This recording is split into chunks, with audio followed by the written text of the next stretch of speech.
Hello' students সকলোকে স্বাগতম আন এটা নতুন ভিডিঅ'লৈ। আজি আমি আলোচনা কৰিম ক্লাছ 7ৰ অসমীয়া কিতাপত থকা ৰূপান্তৰ নামৰ পাঠ নম্বৰ 8। এইখন তোমালোকৰ 2026 বৰ্ষৰ নতুনকৈ অহা অসমীয়া কিতাপ উন্মেষ তাৰে ৰূপান্তৰ পাঠটো আজি আমি আলোচনা কৰিম। এই পাঠৰ অন্তৰ্গত ক্ৰিয়াকলাপত থকা গোটেইখিনি প্ৰশ্নৰ উত্তৰ আলোচনা কৰা হৈছে, তোমালোকে দেখা পাইছা এইবোৰ। কিন্তু প্ৰশ্নৰ উত্তৰবোৰ তোমালোকক কি কৰা হৈছে, একেবাৰে চুটিকৈ লিখি দিয়া হৈছে। চ' তোমালোকে টেনশ্যন নল'বা। এতিয়া আমি পলম নকৰাকৈ ক্লাছটো আৰম্ভ কৰিম।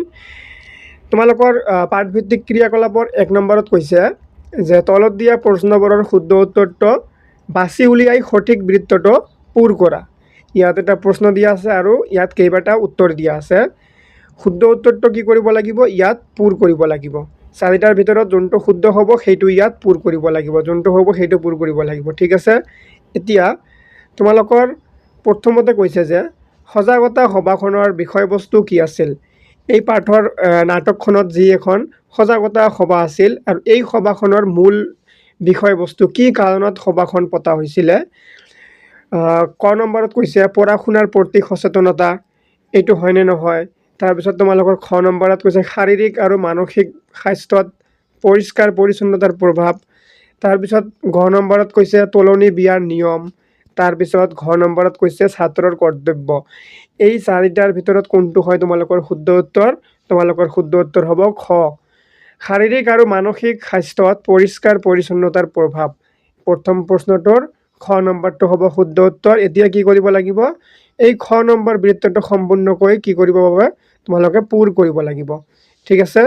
এনেকৈ তোমালোকে নিজৰ কিতাপত লগে লগে উত্তৰবোৰ দাগ দি ৰাখিবা। এইবোৰ দাগ দি ৰাখিলে তোমালোকৰ কি হ'ব, তোমালোকৰ পৰীক্ষাৰ আগত উত্তৰবোৰ ৰেডি থাকিব। তেতিয়া তোমালোকে সোনকালে পঢ়িব পাৰিবা বা ৰিভিজন কৰিব পাৰিবা, সময় নষ্ট নহ'ব।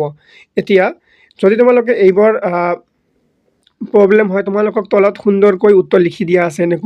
যেনেকৈ প্ৰথম প্ৰশ্নটোৰ যেনেকৈ সজাগতা সভাখনৰ বিষয়বস্তু কি আছিল, উত্তৰ খ নম্বৰটো হ'ব যে শাৰীৰিক আৰু মানসিক স্বাস্থ্যত পৰিষ্কাৰ পৰিচ্ছন্নতাৰ প্ৰভাৱ। এনেকৈ কৰিব লাগিব। এতিয়া দ্বিতীয় প্ৰশ্নটোত কৈছে যে মন বাহাদুৰহঁত ৰাষ্ট্ৰীয় সংগীত গাবলৈ কিয় যোৱা নাছিল। মন বাহাদুৰহঁত কিয় ৰাষ্ট্ৰীয় সংগীত গাবলৈ কিয় যোৱা নাছিল। প্ৰথমতে কৈছে শিক্ষক নথকাৰ বাবে। তাৰপিছত কৈছে দিনটোৰ শেষৰ পিৰিয়ড বাবে। ঘ নম্বৰত কৈছে সাগৰিকাই কান্দি থকাৰ বাবে আৰু ঘ নম্বৰত কৈছে বৰদলৈ ছাৰ শ্ৰেণী কোঠালৈ অহাৰ বাবে। এতিয়া এই 4টাৰ ভিতৰত কোনটো শুদ্ধ হয়। ইয়াৰ শুদ্ধ উত্তৰটো হ'ব ঘ নম্বৰটো যে সাগৰিকাই কান্দি থকাৰ বাবে কি কৰিছিল, মন বাহাদুৰহঁত ৰাষ্ট্ৰীয় সংগীত গাবলৈ যোৱা নাছিল। কিয়, কাৰণ সাগৰিকাই কান্দি আছিল। চ' তোমালোকে এই ঘ নম্বৰ বৃত্তটো ইয়াত সম্পূৰ্ণকৈ পূৰ কৰি দিয়া। তাৰপিছত তোমালোকক এইবোৰ লিখিও দিয়া হৈছে এইটো যে মন বাহাদুৰহঁত ৰাষ্ট্ৰীয় সংগীত গাবলৈ কিয় যোৱা নাছিল, কাৰণ ঘ নম্বৰটো হ'ল সাগৰিকাই কান্দি থকাৰ বাবে। এতিয়া তোমালোকৰ ক্ৰিয়াকলাপৰ 2 নম্বৰত কৈছে যে তলত দিয়া প্ৰশ্নকেইটাৰ উত্তৰ লিখা। ক নম্বৰ প্ৰশ্নত কৈছে যে বৰদলৈ ছাৰ শ্ৰেণী কোঠালৈ কিয় আহিছিল। ইয়াৰ শুদ্ধ উত্তৰ হ'ব কি, যে বিদ্যালয় ছুটিৰ আগে আগে ল'ৰা ছোৱালীবোৰ শ্ৰেণী কোঠাৰ পৰা ওলাই ৰাষ্ট্ৰীয় সংগীত গাবলৈ গৈছে নে নাই তাকে চাবলৈ প্ৰিয় বৰদলৈ ছাৰ শ্ৰেণী কোঠালৈ আহিছিল। ঠিক আছে। উত্তৰবোৰ একেবাৰে চুটিকৈ লিখি দিয়া হৈছে। এতিয়া তোমালোকৰ খ নম্বৰ প্ৰশ্নত কৈছে যে প্ৰধান শিক্ষয়িত্ৰীয়ে সাগৰিকাক কি বুলি বুজনি দিছিল। ইয়াৰ উত্তৰ হ'ব যে প্ৰধান শিক্ষয়িত্ৰীয়ে সাগৰিকাক বুজনি দিছিল যে ভয় কৰিবলগীয়া একো নাই, সকলো ছোৱালীৰে এনেকুৱা হয়, তাইৰ মাকৰো হয় আৰু তেওঁলোকৰো হয় বুলি কৈ তেওঁ সাগৰিকাক শান্ত কৰিছিলে। ঠিক আছে। প্ৰশ্নবোৰ পাৰিলে তোমালোকে উত্তৰবোৰ লগে লগে লিখি ৰাখিবা। লগতে তোমালোকে খালী ঠাইবোৰ আৰু শুদ্ধ উত্তৰবোৰ লগে লগে কিতাপত আস্থানি যাবা। ঘ নম্বৰ প্ৰশ্নত কৈছে আমি নীতি নিয়ম মানিব লাগে, কিন্তু অযুক্তিকৰ নীতি নিয়মে আমাৰ ক্ষতিহে কৰে। এই কথাষাৰ কোনে কাক কৈছিল লিখিব লাগে।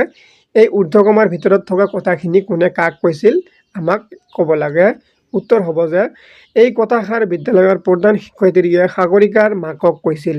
কোনে কৈছিল, এই বিদ্যালয়ৰ প্ৰধান শিক্ষয়িত্ৰীয়ে কাক কৈছিল, সাগৰিকাৰ মাকক কৈছিল। মনত ৰাখিবা। তাৰপিছত এতিয়া কৈছে যে নাটিকাখনত কেইটা আৰু কি কি চৰিত্ৰ আছে। চৰিত্ৰ মানে হ'ল এই নাটকখনত কিমানজন মানুহে আছে বুলি কৈছে, কিমানজন মানুহ আছে তাকে সুধিছে। তাৰপিছত এতিয়া উত্তৰ হ'ব যে নাটিকাখনত 7টা মূল চৰিত্ৰ আছে। নাটিকাখনত কিমানটা কেইটা সুধিছে 7টা মূল চৰিত্ৰ আছে। এতিয়া আছে কি সেইবোৰ আমি তলত লিখিছোঁ সুন্দৰকৈ যে প্ৰধান শিক্ষয়িত্ৰী এটা চৰিত্ৰ, মানে তাত এই নাটকখনত কি কৰিছিল এজনী প্ৰধান শিক্ষয়িত্ৰী আছিলে। তাৰপিছত প্ৰিয় বৰদলৈ সহ শিক্ষক আছিলে, ঠিক আছে, এইটো এটা চৰিত্ৰ। তাৰপিছত আছে জয়া শইকীয়া, এখেতো আছিলে কি সহ শিক্ষয়িত্ৰী। সাগৰিকা কি আছিলে ছাত্ৰী আছিলে সেই স্কুলটোৰ, সিও এটা চৰিত্ৰ। তাৰপিছত অনুপমা আছিলে, অনুপমা মেছ আছিল কি চিকিৎসক, ইও এটা চৰিত্ৰ। তাৰপিছত আছে কি হাসনা খানা, এইটো কি সাগৰিকাৰ সহপাঠী। তাৰপিছত আছে মন বাহাদুৰ সাগৰিকাৰ সহপাঠী, ঠিক আছে। এতিয়া তোমালোকৰ ক্ৰিয়াকলাপৰ 3 নম্বৰত দিয়া আছে আলোচনা কৰি লিখা। তলত কিছুমান প্ৰশ্ন দিয়া আছে, এইবোৰ আলোচনা কৰি উত্তৰ লিখিব কৈছে। প্ৰথমটো প্ৰশ্ন অৰ্থাৎ ক নম্বৰ প্ৰশ্নত কৈছে বিদ্যালয়ত স্বাস্থ্য সজাগতা সভা কিয় আয়োজন কৰা হৈছিল? ইয়াৰ উত্তৰ হ'ব যে ছাত্ৰ ছাত্ৰী আৰু অভিভাৱকসকলৰ মাজত শাৰীৰিক আৰু মানসিক স্বাস্থ্যত পৰিষ্কাৰ পৰিচ্ছন্নতাৰ প্ৰভাৱ সম্পৰ্কে সজাগতা সৃষ্টি কৰিবলৈ এই সভাৰ আয়োজন কৰা হৈছিল। মানে এই ছাত্ৰ ছাত্ৰীৰ লগতে ছাত্ৰ ছাত্ৰীৰ অভিভাৱকসকলৰ মাজত আমাৰ যি শাৰীৰিক আৰু মানসিক স্বাস্থ্য আছে, এই শাৰীৰিক আৰু মানসিক স্বাস্থ্যৰ ওপৰত যে পৰিষ্কাৰ পৰিচ্ছন্নতাৰ এটা প্ৰভাৱ আছে সেই সম্পৰ্কে কি সজাগতা সৃষ্টি কৰিবলৈ এই সভাৰ আয়োজনটো কৰা হৈছিলে। এতিয়া লগতে বয়সন্ধি কালত ল'ৰা ছোৱালীৰ শৰীৰ আৰু মনত ঘটা পৰিৱৰ্তনসমূহৰ বিষয়ে মুকলিকৈ আলোচনা কৰি অন্ধবিশ্বাস বা কুসংস্কাৰ আঁতৰোৱাই আছিল এই সভাৰ মূল উদ্দেশ্য। লগতে কি কৰিছিলে যি বয়সন্ধি কালত ল'ৰা ছোৱালীৰ মাজত যি এটা শাৰীৰিক আৰু মানসিক পৰিৱৰ্তন হ'বলৈ ধৰে সেইবোৰৰ কাৰণে কিবা এটা সজাগতা দিয়াৰ কাৰণে সভাত আলোচনা কৰা হৈছিল। আৰু লগতে আমাৰ কিছুমান কুসংস্কাৰ অন্ধবিশ্বাস চলি থকা কিছুমান নীতি নিয়ম এইবোৰ এৰি আমি ভালকে বিজ্ঞানসন্মত হিচাপে আমি চলাৰ কাৰণে কিছুমান সজাগতাৰ কাৰণে এই সভা কি কৰা হৈছিল আয়োজন কৰা হৈছিল। এতিয়া তোমালোকৰ খ নম্বৰত কৈছে যে তোমালোকে যিখন নাটিকা পঢ়িলা সেইখনৰ নাম ৰূপান্তৰ। নাটিকাখনৰ নাম কি ৰূপান্তৰ, তোমালোকৰ পাঠটোৰ নাম ৰূপান্তৰ। চ' এতিয়া কৈছে যে নাটিকাখন পঢ়ি নামটো সঠিক হৈছে যেন লাগিছে না? এই নাটকখন বা গল্পখন তোমালোকে যেতিয়া ক্লাছত পঢ়িবা শুনাৰ পিছত এই গল্পখনেদি নামখন মিলিছে বুলি তোমালোকৰ অনুভৱ হয় না? তুমি যদি নাটিকাখনৰ বেলেগ নাম এটা দিবলগীয়া হয় তেনেহ'লে কি নাম দিবা আৰু কিয় দিবা? ইয়াত কৈছে যে যদি নাটিকাখনৰ নামৰ লগত নাটকখনৰ মিল আছে বা ঠিকে আছে, আৰু যদি নাই তোমালোকে যদি কিবা এটা নিজে দিব খোজা কি দিবা আৰু কিয় দিবা এই গোটেইখিনি ইয়াত লিখিব লাগিব। ইয়াৰ উত্তৰ হ'ব যে হয়, নাটিকাখনৰ নাম ৰূপান্তৰ, একেবাৰে সঠিক হৈছে। কাৰণ ইয়াত সঠিক যদি হৈছে কাৰণটো লিখিব লাগিব। কাৰণটো কৈছে যে কাৰণ ইয়াত সমাজৰ পুৰণিকলীয়া আৰু অযুক্তিকৰ নীতি নিয়মৰ পৰিৱৰ্তে বিজ্ঞানসন্মত মানসিকতালৈ মানুহৰ চিন্তাধাৰাৰ পৰিৱৰ্তন বা ৰূপান্তৰ ঘটাৰ দিশটো সুন্দৰকৈ ফুটাই তোলা হৈছে। নাটকখনত কি কৰা হৈছে, কিবা এটা ৰূপান্তৰ কৰা হৈছে, কিবা এটা পৰিৱৰ্তন কৰা হৈছে, যে পুৰণি কিছুমান নিয়ম কুসংস্কাৰ অন্ধবিশ্বাসৰ পৰা পৰিৱৰ্তন বা ৰূপান্তৰ কৰি নতুন বিজ্ঞানসন্মত নিয়মেৰে আমাৰ জীৱনটো চলোৱাৰ কিছুমান নীতি নিয়মত ৰূপান্তৰ কৰা হৈছে। চ' যিহেতু নাটকখনত কিবা এটা নতুনত্ব কৰাৰ চেষ্টা কৰা হৈছে, মানে পুৰণি কিছুমান বস্তু পৰিৱৰ্তন বা ৰূপান্তৰ কৰি নতুন কিছু কৰাৰ দেখাইছে, সেইকাৰণে ইয়াত এই নামটো একেবাৰে কি হৈছে মিলিছে। তাৰপিছত কৈছে যে মই যদি নাটিকাখনৰ বেলেগ নাম দিবলগীয়া হয় তেন্তে মই সজাগতা বা নতুন বহৰ নাম দিলোহেঁতেন। তোমালোকে নিজে এইবোৰ দিব পাৰা, মই ইয়াত দুটা লিখি দিছোঁ। কাৰণ নাটিকাখনে অন্ধবিশ্বাসৰ আন্ধাৰ আঁতৰাই নতুন সময়ৰ ল'ৰা ছোৱালীক পোহৰৰ ফালে আগবাঢ়িবলৈ প্ৰেৰণা দিছে, ঠিক আছে। এতিয়া তোমালোকৰ নেক্সট দিয়া আছে প্ৰশ্নটোত যে নাটিকাখনৰ শেষত অনুপমা মেছৰ মুখত দিয়া সংলাপখিনিত গুৰুত্ব পোৱা 4টা দিশৰ বিষয়ে লিখা। ইয়াৰ উত্তৰ হ'ব যে চিকিৎসক অনুপমা মেছৰ সংলাপত গুৰুত্ব পোৱা 4টা মূল দিশ হ'ল যে প্ৰথমটো হ'ব যে বয়সন্ধি কালৰ পৰিৱৰ্তন। এই বয়সন্ধি কালৰ পৰিৱৰ্তনৰ বিষয়ে কি কৈছে যে বয়সন্ধি কালত ল'ৰা ছোৱালীৰ শৰীৰ আৰু মনত ঘটা বিভিন্ন পৰিৱৰ্তন যেনে মাতৰ পৰিৱৰ্তন, আৱেগিক পৰিৱৰ্তন আদিৰ বিষয়ে উল্লেখ কৰা হৈছে। এতিয়া দ্বিতীয় নম্বৰত কি কৈছে যে পৰিষ্কাৰ পৰিচ্ছন্নতা আৰু কি স্বাস্থ্যবিধি। ছোৱালীসকলে ঋতুস্ৰাৱৰ সময়ত চেনিটাৰী পেড ব্যৱহাৰ কৰাৰ লগতে নিয়মীয়াকৈ গা ধোৱা, চাফা কাপোৰ পিন্ধা, পুষ্টিকৰ খাদ্য আৰু বিশুদ্ধ পানী খোৱাৰ ওপৰত গুৰুত্ব দিয়া হৈছে। এতিয়া তাৰপিছত ৩ নম্বৰত কি কৈছে যে অন্ধবিশ্বাস আৰু কুসংস্কাৰ দূৰীকৰণ। অযুক্তিকৰ আৰু পুৰণিকলীয়া নীতি নিয়ম মানি চলি নিজৰ ক্ষতি কৰিব নালাগে আৰু শৰীৰৰ বিষয়ে কিবা অসুবিধা হ'লে পিতৃ মাতৃ বা শিক্ষকৰ সৈতে মুকলিকৈ আলোচনা কৰিব লাগে বুলি কোৱা হৈছে। এতিয়া তাৰপিছত ৪ নম্বৰত কোৱা হৈছে যে সঠিক চিকিৎসা। বেমাৰ বা কিবা স্বাস্থ্যজনিত সমস্যা হ'লে অন্ধবিশ্বাসৰ বশৱৰ্তী নহৈ সঠিক সময়ত চিকিৎসকৰ পৰামৰ্শ লৈ ঔষধ খাব লাগে বুলি গুৰুত্ব দিয়া হৈছে। এতিয়া তোমালোকৰ পাঠভিত্তিক ক্ৰিয়াকলাপৰ ঘ নম্বৰ প্ৰশ্নত সুধিছে যে নাটিকাখনে সমাজলৈ কি বাৰ্তা দিছে। ইয়াৰ উত্তৰ হ'ব যে নাটকখনে সমাজলৈ এই বাৰ্তা আগবঢ়াইছে যে অযুক্তিকৰ আৰু পুৰণিকলীয়া নীতি নিয়ম আৰু অন্ধবিশ্বাস খামোচ মাৰি ধৰি ৰাখিব নালাগে, কাৰণ ই আমাৰ ক্ষতিহে কৰে। বিশেষকৈ ছোৱালীৰ ঋতুমতী হোৱাটো প্ৰকৃতিৰ এক স্বাভাৱিক নিয়ম। ইয়াক কি কৰিব লাগে, ইয়াক লৈ ছোৱালীক অস্বাস্থ্যকৰ পৰিৱেশত ৰাখি সমাজৰ অন্ধবিশ্বাসক প্ৰশ্ৰয় দিব নালাগে আৰু শাৰীৰিক আৰু মানসিক স্বাস্থ্য অটুট ৰাখিবলৈ পৰিষ্কাৰ পৰিচ্ছন্নতা আৰু বিজ্ঞানসন্মত দৃষ্টিভংগী অতি প্ৰয়োজনীয়। তাৰপিছত কৈছে কুসংস্কাৰৰ বিৰোধিতা কৰি অভিভাৱক শিক্ষকে বন্ধুসুলভ হৈ কিশোৰ কিশোৰীক সহায় কৰা উচিত। এনেকৈ এতিয়া তোমালোকৰ ক্ৰিয়াকলাপৰ ৪ নম্বৰত দিয়া আছে যে তলত দিয়া সংলাপসমূহৰ লগত সঠিক চৰিত্ৰসমূহ মিলোৱা। ইয়াত কিছুমান সংলাপ দিয়া আছে আৰু এইফালে চৰিত্ৰবোধ দিয়া আছে, অৰ্থাৎ ইয়াত কোৱা এটা কথা দিয়া আছে, এই কথাটো কোনে কৈছিলে মিলাব লাগিব, এই কথাটো কোনে কৈছে মিলাব লাগিব। যেনেকৈ প্ৰথম কথাটো ইয়াত আছে লেঠা, কি লেঠা লগালে আকৌ, এই কথাষাৰ কোনে কৈছিলে, চৰিত্ৰৰ ভিতৰত কোনে কৈছিলে, এই কথাষাৰ কৈছিলে প্ৰধান শিক্ষয়িত্ৰীয়ে কৈছিলে।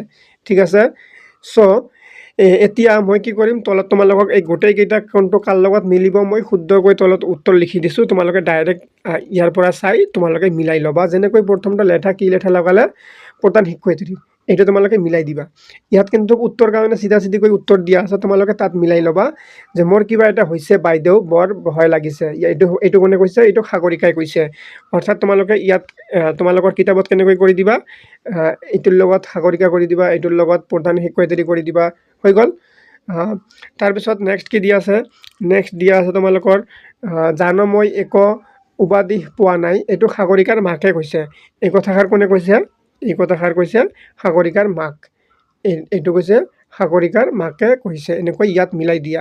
তাৰপিছত নেক্সট কি দিয়া আছে, নেক্সটটো দিয়া আছে যে কি হৈছে ক'ত আছে সাগৰিকা, এই কথাষাৰ কৈছে প্ৰিয়ব্ৰতলৈ, আৰু সাগৰিকাই কি কৰি আছে আমি তাইৰ খবৰ এটা লওঁ বুলিয়ে আহিলোঁ, এই কথাষাৰ কৈছে জয়া শইকীয়া। ঠিক আছে, এতিয়া তোমালোকৰ অনুশীলনীৰ তোমালোকৰ ক্ৰিয়াকলাপৰ ৫ নম্বৰৰ খত থকা পাঠটোত থকা তৎসম শব্দবোৰ বিচাৰি উলিয়াই লিখা। কি লিখিব লাগে, তৎসম শব্দবোৰ গোটেইখিনি বিচাৰি উত্তৰ লিখি দিয়া হৈছে। যেনেকৈ ব্ৰত, কষ্ট, যুক্তি, ধন্য, পৰিচৰ্যা, সুস্থ, ব্যস্ত, বিশিষ্ট, ৰূপান্তৰ, স্বাস্থ্য, এইবোৰ হ'ল কি তৎসম শব্দ। এতিয়া তোমালোকৰ ক্ৰিয়াকলাপত দিয়া আছে ৬ নম্বৰৰ খ, যে তলত দিয়া তৎসম শব্দবোৰৰ অতৎসম ৰূপ লিখা। এইবোৰ তোমালোকৰ ইয়াত যেনেকৈ দিয়া আছে তৎসম শব্দ দিয়া আছে ৰত্ন, এই ৰত্নটো যদি আমি অতৎসম কৰোঁ কি হ'ব, ৰতন। এনেকৈ এই গোটেইখিনি পূৰ কৰিব লাগে। মই সুন্দৰকৈ তোমালোকক তলত লিখি দিছোঁ, তোমালোকে চাই এই বাকচবোৰ লিখি ল'বা। ঠিক আছে, মই তোমালোকক তলত সুন্দৰকৈ লিখি দিছোঁ, তোমালোকে চাই লগে লগে এইবোৰ বস্তু লিখি যাবা। যেনেকৈ যত্ন হ'লে কি হ'ব, যতন, বৰ্ষা হ'লে বাৰিষা হ'ব, এইটো বাৰিষা কৰি ল'বা তোমালোকে, বৰিষা হৈ আছে কিন্তু এইটো বাৰিষা হ'ব। ঠিক আছে, তাৰপিছত নেক্সট দিয়া আছে যেনেকৈ মৰ্ম হ'লে হ'ব মৰম, ৰৌদ্ৰ হ'লে হ'ব ৰদ, ভক্ত হ'লে হ'ব ভকত। তাৰপিছত কি দিয়া আছে, বৰ্ণ হ'লে হ'ব কি বৰণ, মিত্ৰ হ'লে হ'ব মিতিৰ। তাৰপিছত কি দিয়া আছে, শক্তি হ'লে কি হ'ব শকতি, শত্ৰু হ'লে হ'ব শতুৰ, শস্য হ'লে হ'ব শইচ। তাৰপিছত কি দিয়া আছে, পূৰ্ণ হ'লে হ'ব পূৰণ, শব্দ হ'লে হ'ব শবত।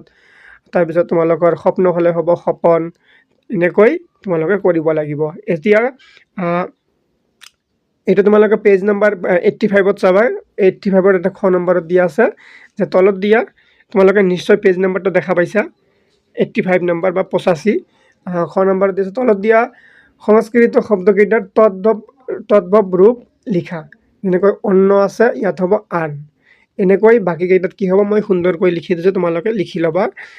যেনেকৈ বন্যা থাকিলে বান হ'ব, সত্য থাকিলে সঁচা হ'ব, আদ্য থাকিলে আঠ হ'ব।